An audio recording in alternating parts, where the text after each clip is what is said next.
Cuando nosotros leemos la Biblia comúnmente, enfocamos mucho, y es una gran verdad, enfocamos mucho en las cartas pastorales o en las epístolas de Pablo, damos un énfasis muy grande en la lectura congregacional de los salmos, usamos para corregir a nuestros hijos el libro de Proverbios, y claro, nos deleitamos o nos asustamos con la lectura de los profetas.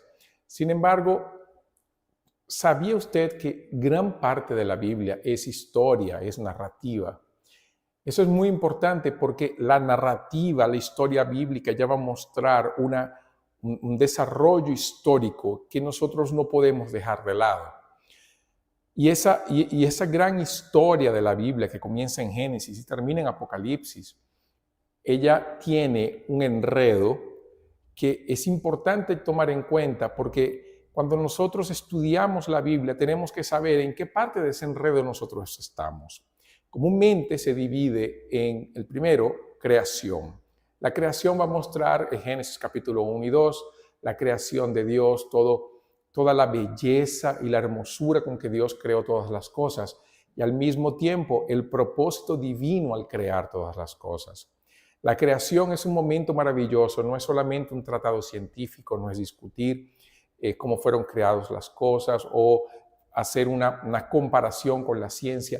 La creación tiene como objetivo mostrar al Dios verdadero, creando todas las cosas por la palabra de su poder, con un propósito eterno, amoroso y totalmente magnífico. Una creación con propósito, que no nace del capricho, nace de un Dios que no necesitaba crear nada y sin embargo creó. Esa es la creación, esa es la primera parte de nuestra historia en la Biblia. La segunda parte es la caída y está justamente en Génesis capítulo 3 y ya entran los capítulos 4. En realidad los efectos de la caída comienzan a partir de Génesis 3. Y lo que nosotros vemos es justamente la entrada del pecado, el comienzo de una vida caída, el hombre alejándose de Dios y convirtiéndose en un enemigo del Señor. La caída va a demostrar la maldad del corazón humano, va a hablar de la depravación total del ser humano y de cómo la humanidad, una vez y otra vez y otra vez y otra vez, ella corre en dirección opuesta a Dios. No solo porque no consigue a Dios, es que no desea buscar a Dios. Una lectura de Romanos capítulo 1, a partir del verso 18 al 32, nos da una idea de cómo la historia de la humanidad en la caída esa historia tiene una tendencia que es alejarse más de Dios. Y ese es un aspecto importante, porque cuando nosotros vemos la condición del hombre, no podemos dejar de pensar en esa condición caída. Sin embargo, Dios no dejó el hombre, la humanidad, en una situación caída permanentemente, aunque Dios pudiera haber hecho eso tranquilamente y ser declarado completamente justo. Sino que hay, juntamente con la historia de la caída, una historia de redención, que es la tercera parte de la historia. Es Dios acercándose al hombre, es Dios aproximándose del hombre, es Dios mostrando cómo el hombre puede reconciliarse con Él, principalmente porque la primera persona que establece los planos y los medios para que esa reconciliación se pueda dar es el propio Dios. Dios no debía hacer eso. De manera alguna Dios no debía hacer eso. El hombre fue quien se alejó, el hombre fue quien declaró la enemistad, el hombre se aparta. Y Dios en su justicia pudiera tranquilamente dejar al hombre así. Pero por su misericordia y gracia Dios se acerca al hombre. De tal manera que los requisitos de su justicia sean satisfechos. Hay una satisfacción que le es debida a Dios por causa del pecado.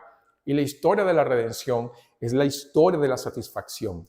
Claro que el momento cumbre de esa historia es Jesús en la cruz, el Cordero de Dios, aquel que da su vida por nosotros, el único que puede cumplir esa satisfacción delante de Dios a través de su muerte sustituta. Él toma nuestro lugar, Él hace lo que era imposible en el sistema de sacrificio del Antiguo Testamento, que era limpiar y quitar de una vez y para siempre el poder del pecado. Esa es la historia de la redención. Y nosotros vivimos los beneficios de esa redención para todo aquel que cree en Cristo. Para aquel que no cree en Cristo, él todavía está en la caída. Sin embargo, la redención está allí, lista, preparada para todo aquel que cree. El último punto de la historia es la consumación. Es cuando Pablo dice que todas las cosas convergirán en Cristo.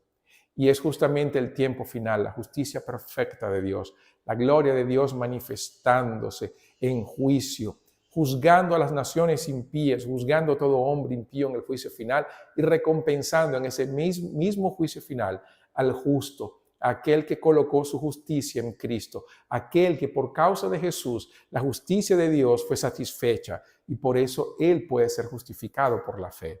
La consumación son los que se conoce como estados finales, el nuevo cielo, la nueva tierra y el lago que arde con fuego y azufre. A lo largo de la lectura de la Biblia, nosotros vamos a encontrarnos en uno de esos cuatro. Podemos estar estudiando aspectos de creación, aspectos de la caída, aspectos de la redención, aspectos de la consumación. A veces hay uno o varios allí también en ese texto bíblico, porque la Biblia tiene esa gran tendencia y esa belleza de siempre apuntar a la esperanza futura. Y por eso, cuando estudiamos un texto bíblico, vamos a ver los cuatro allí. Vea una narrativa bíblica, va principalmente cuando los profetas hablan y en los momentos que suceden. La oración a Dios siempre es Dios como creador, principalmente en el Antiguo Testamento. Hay una situación que lleva a las personas a pecar o ellos mismos pecaron. La situación no lleva a las personas a pecar, nos empujan al pecado, pero quien pecamos somos nosotros. Entonces, cuando hay ese momento de caída, aparece la redención, o a veces aparece la redención porque en realidad estamos caídos. No hace falta pecar para saber que estamos caídos, que necesitamos un redentor. ¿Por qué necesitamos de un redentor? Porque para el tiempo final nosotros debemos estar en paz con Dios a través del sacrificio de Jesús. Piensa en el libro de Jueces que estamos estudiando aquí en la iglesia. El libro de Jueces va a mostrar tranquilamente eso. Dios como creador de todas las cosas, que introduce el pueblo de Israel a la tierra prometida. El pueblo de Israel peca constantemente, la caída. Pero luego Dios los castiga por causa del pecado, la consecuencia del pecado. Eso es parte del principio de la alianza. Y en ese momento el pueblo entonces se arrepiente y busca al Señor nuevamente y Dios levanta a un libertador que elimina a los enemigos de Israel. Esa es la parte de redención. Para que entonces ellos puedan tener una paz que va a durar un periodo de tiempo corto, 40 años, 20 años, 80 años, pero que es historia de Jueces, es la historia de cualquier uno, de la historia de la humanidad, es nuestra historia, su historia es mi historia. Creados por Dios, nos apartamos de Dios por causa del pecado. Cristo viene y nos liberta de esa esclavitud del pecado para que podamos entrar en la vida eterna. Creación, caída, redención, consumación. Cuando lea la Biblia, tome en cuenta esos cuatro aspectos. Le aseguro que su interpretación del texto bíblico estará más centrada en aquello que Dios quiere hablar a su vida, porque en realidad la palabra de Dios no es de interpretación personal. Y así, con ese tips que yo te doy hoy, me despido hasta la próxima semana. Que Dios te bendiga.